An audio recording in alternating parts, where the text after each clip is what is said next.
Hello friends, అందరికీ నమస్కారం. అందరు ఎలా ఉన్నారు? సో ప్రజెంట్ అయితే కర్ణాటకలోని కుక్కే సుబ్రహ్మణ్యేశ్వర స్వామి టెంపుల్ దగ్గర అయితే మనం ఉన్నాం. సో ఇక్కడ వచ్చి మేము రూమ్ స్టే అయితే తీసుకున్నాం. ఇక్కడికి ఎలా వచ్చామనే డీటెయిల్స్ గురించి చెప్పు.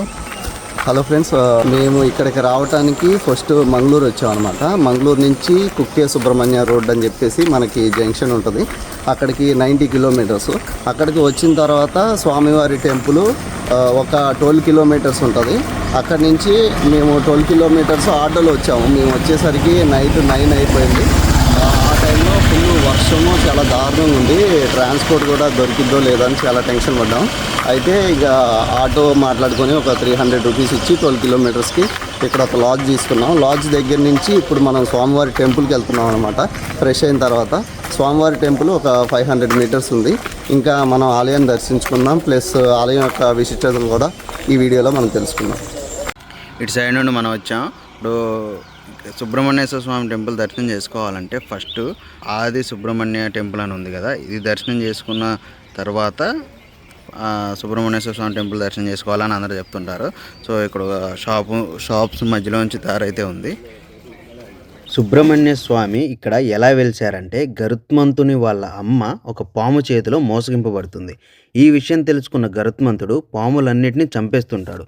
చివరికి వాసుకుని కూడా చంపేయబోతుంటే అక్కడికి కశ్యపు ప్రజాపతి వచ్చి వాసుకుని కాపాడి పరమేశ్వరుని వేడుకోమని చెప్తాడు. పరమేశ్వరుడు వాసుకుని భూలోకంలో మహీ నదిలో స్నానం చేసి తన కొడుకైన కుమారస్వామి కోసం తపస్సు చేయమని చెప్తాడు. ఒక విచిత్రమైన పరిస్థితిలో వాసుకి తపస్సు చేస్తుండగా సుబ్రహ్మణ్యేశ్వర స్వామి ప్రత్యక్షమై అక్కడ వెలుస్తాడు. పరమేశ్వరుని మాట ప్రకారం కుమారస్వామి రాక్షసులను సంహరించి తన ఆయుధాన్ని శుద్ధి చేసుకోవడానికి ఈ మహీ నది వస్తాడు. అప్పటి నుండి మహీ నదిని కుమారధారగా పిలుస్తాం.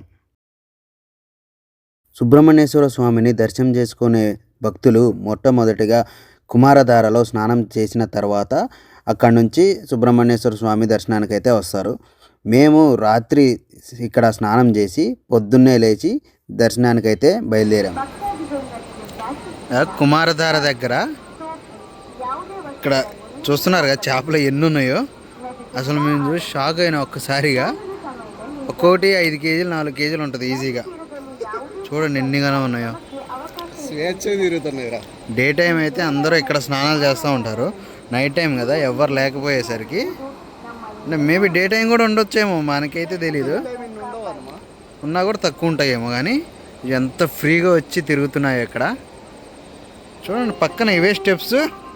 ఇటు దగ్గర ఫస్ట్ నేను చూసే కానీ ఏంటో అనుకున్నా.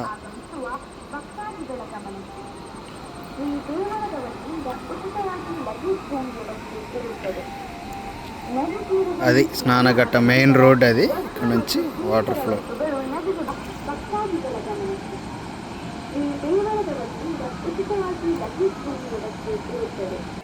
ఇటు సైడ్ రావాలి. ఇటు సైడ్ నుండి వచ్చిన తర్వాత లోపలికి వెళ్ళాలి. లోపలికి అయితే మొబైల్ ఎలా యాక్సెస్ లేదు.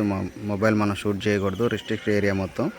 వాసుకి పాముకి మొట్టమొదట అది సుబ్రహ్మణ్య స్వామి దర్శనం ఇచ్చిన చోట అనమాట. ఇది టెంపుల్ అయితే ఇలా కనిపిస్తుంది బయట నుంచి. మనకి లోపల గర్భగుడిలో దేవత మాత్రం పుట్ట రూపంలో ఉంటుంది. మొత్తం పుట్ట మాత్రమే ఉంటుంది. పైన నాగ పడగ అయితే ఉంటుంది. మనం ఇప్పుడు టెంపుల్కి అయితే వెళ్దాం పదండి.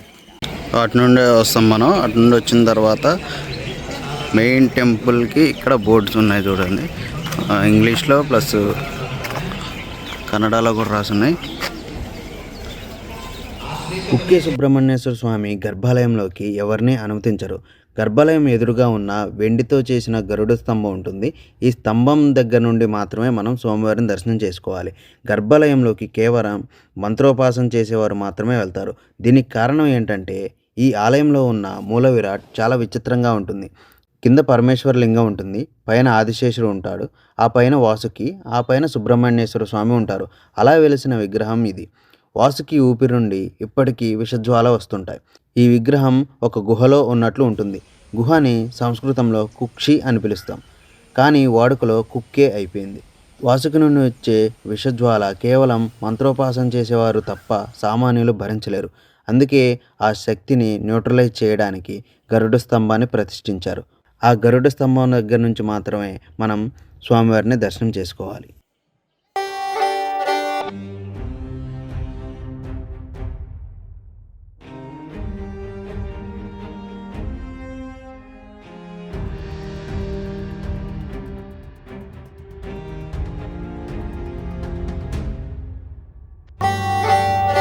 టెంపుల్ దర్శనం అయిపోయిన తర్వాత బయటకు వచ్చినాం. ఇక్కడ 2 రథాలు ఉన్నాయి. ఒక్కొక్క రథం చూడండి ఎంత హైట్ ఉందో. ఇది ఈ 2 రథాలని కూడా సుబ్రహ్మణ్యేశ్వర స్వామి షష్ఠి అనే ఆ రోజు దేవుని తీసుకొచ్చి ఇక్కడ దీని మీద తిప్పుతారు అన్నట్టు. ఆ పర్టికులర్ ఆ డే మాత్రమే ఇవి యూజ్ చేస్తారంట. అండ్ ఈ క్షేత్రంలో ఇంకా బాగా మనం తెలుసుకోవాల్సిన విషయం ఏంటంటే ఇక్కడ కొన్ని వందల సంవత్సరాల క్రితం నరసింహస్వామి యొక్క శక్తి అనేది ఒక పెట్టెలో దాచి ఉంచారనమాట. ఆ పెట్టెను ఓపెన్ చేయడానికి ఒక రాజు చాలా బాగా ప్రయత్నించారు. అండ్ ఆ చేసే క్రమంలో ఏమైందంటే ఆ పెట్టెను ఓపెన్ చేసే టైంలో ఈవెన్ మన ఇనుము పని చేసే వాళ్ళు ఉంటారు కదా, వాళ్ళ సాయం తీసుకున్నారు. అయితే ఆ వ్యక్తి మన చంద్రముఖి సినిమాలో కనుక నైట్ చనిపోతారు కదా, ఆ టైప్లో చాలా విచిత్రంగా చనిపోయాడు. ప్లస్ తర్వాత రోజు ఏనుగులతో కూడా తొక్కిచ్చాడు అనమాట ఆ పెట్టెని. నరసింహస్వామి శక్తి ఎక్కడైతే ఉందో ఆ బాక్స్ని, ఆ పెట్టె ఓపెన్ కాకపోగా ఆ రాజుకి ఒళ్ళు మొత్తం మంటలు రావటం అనేది జరిగింది. అప్పటి నుంచి ఆ బాక్స్ని ఎవరు టచ్ చేయాలన్నా భయపడతారనమాట. కొన్ని వందల సంవత్సరాల నుంచి ఆ నరసింహస్వామి శక్తి అనేది ఈ కుక్కే సుబ్రహ్మణ్య స్వామి టెంపుల్లోనే ఉంది. దాన్ని దర్శించడం మాత్రం మర్చిపోకండి. ఇక్కడ పక్కనే నరసింహస్వామి వారి చిన్న టెంపుల్ ఒకటి ఉంటుంది. ఆ టెంపుల్ రూట్ కోసం మేము మెయిన్ టెంపుల్ దర్శనం చేసుకున్న పక్కనే మనకు కనిపిస్తుంది, కానీ అటు ఎంట్రన్స్ సీట్ అనేది మాత్రం తెలియట్లేదు. సో మేమైతే గుడి బయటికి వెళ్ళి మొత్తం తిరిగి ఇటు సైడ్ అయితే వచ్చాం. ఇప్పుడు మనం చూస్తున్నది నరసింహస్వామి వారి సంపుట అంటారు. ఈ సంపుట అంటే ఒక బాక్స్ అని అర్థం. ఇక్కడ మనం చూస్తున్న ఆలయంలో నరసింహస్వామి వారు విగ్రహం అయితే ఉండదు, ఒక బాక్సునే పూజిస్తూ ఉంటారు. ఈ బాక్సులో నరసింహస్వామి వారి శక్తి దాచి ఉంది. అప్పట్లో శ్రీ మధ్వాచార్యుల వారు హిమాలయాలకు వెళ్ళినప్పుడు వ్యాస మహర్షిని కలుసుకున్న సమయంలో వ్యాస మహర్షి మధ్వాచార్యుల వారికి ఈ సంపుటని ఇచ్చారు. నరసింహస్వామి వారి శక్తి ఈ సంపుటలో దాచి ఉంది అని పురాణాల ప్రకారం అయితే నమ్ముతుంటారు.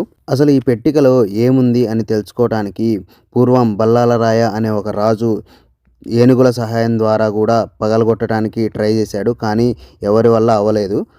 సో అప్పటి నుంచి ఈ బాక్స్నే మనం పూజిస్తూ ఉంటాం.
ఆది సుబ్రహ్మణ్య స్వామి టెంపుల్ అనేది దర్శనం చేసుకోవాలి కుక్కే సుబ్రహ్మణ్య క్షేత్రానికి వచ్చినప్పుడు. తర్వాత కుక్కే సుబ్రహ్మణ్య స్వామిని దర్శించుకున్న తర్వాత దాని పక్కనే మనకి నరసింహస్వామి టెంపుల్ ఉంటుంది, దాన్ని చూడటం అయితే మర్చిపోకండి.